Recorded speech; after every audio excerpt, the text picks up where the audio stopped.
सतपाल मलिक की कौन सी ऐसी गलती थी जिसने इतनी बड़ी सजा दी?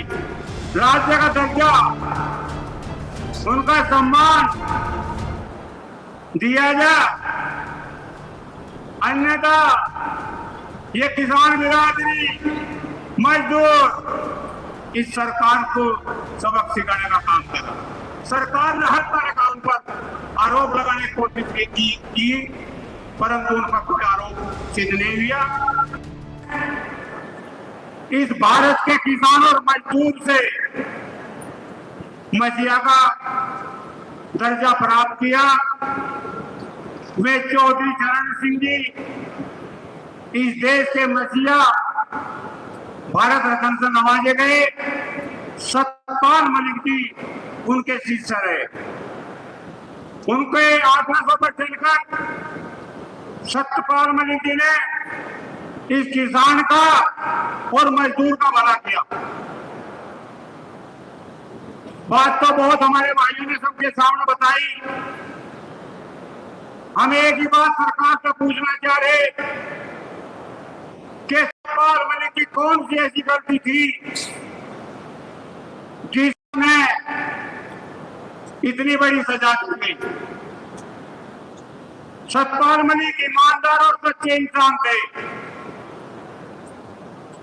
उन्होंने कभी भी किसी से पक्षपात नहीं किया। वे 36 बिरादरी के रहबर थे, सेवक थे। सतपाल मलिक ने अपने जीवन में जहां भी रहे बहुत अच्छे कार्य किए। हमारे भाई देविंदर ने बताया कि सरकार का जो हमारे से भी चूक हुई। जो हमारे भाई उसी दिन जिस दिन सतपाल मलिक हमारे बीच से गए थे, उसी दिन चौधरी महेंद्र सिंह की कैद की तरह अगर वही रवैया बना लिया जाता तो आज ये सभा श्रद्धांजलि सभा ना होती। श्रद्धांजलि सभा हम कर रहे, जगह जगह होगी, पर इसका हिसाब किताब इस सरकार को आपको बताना पड़ेगा, देना पड़ेगा। या तो सरकार इस श्रद्धांजलि सभाओं का इन पर विचार करके आपके मलिक साहब को राज्य का दर्जा, उनका सम्मान दिया जाए, अन्यथा ये किसान बिरादरी, मजदूर इस सरकार को सबक सिखाने का काम करा।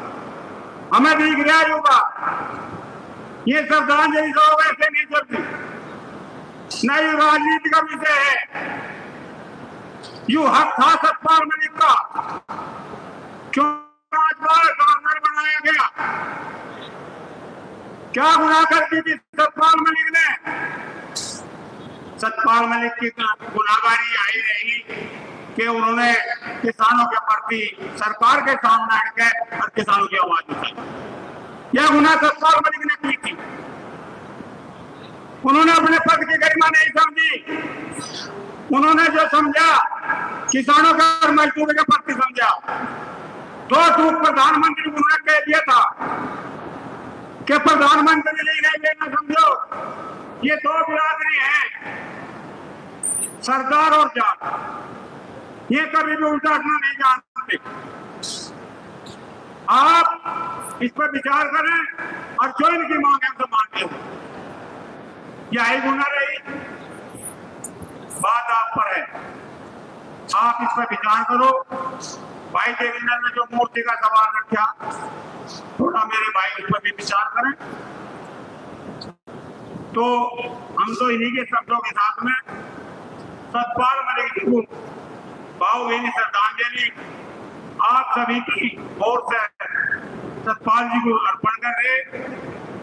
सतपाल मलिक जी का एक बात और चलाई, घेर दिया गया, सतपाल मलिक मर गए। मेरे सामने भी बात आई, 1 घंटे तक टेलीविजन खोलो बैठा रहा। मगर भाई कोई हेडलाइन तो आई थी, कुछ नहीं हुआ। अगले दिन विचार करा भाई उनका, मैं अगर मैं एक्सपायर भी हो गए होंगे, हमारे पीछे चले भी गए होंगे, तो फोन तो उनका जरूर होगा। मैं उनसे फोन मिलाया, सतपाल मलिक जी से अस्पताल में थे, सतपाल मलिक जी से राम रही हुई। उन्होंने कहा पापा जी मुझे याद तो कर लिया, पर मुझे तो मरकर घोषित कर दिया था, मैं आज अस्पताल में हूँ। हमें नहीं पता था 2-4 दिन बीत गए, इतने सतपाल मलिक हमारे पीछे चले जाओ। सतपाल मलिक बहुत ही ईमानदार और सच्चे इंसान थे। सरकार ने हर तरह का उन पर आरोप लगाने की कोशिश की, परंतु उनका कोई आरोप सिद्ध नहीं हुआ। सरकार बहुत अंडे बढ़ाए गए सरकार की तरफ। मैं आज हमारे बीच में नहीं, हम तो परमपिता से यही कहें कि परमपिता परमात्मा, मैं सच्चे और ईमानदार इंसान जहां भी गई हूँ, उन्हें अपने चरणों में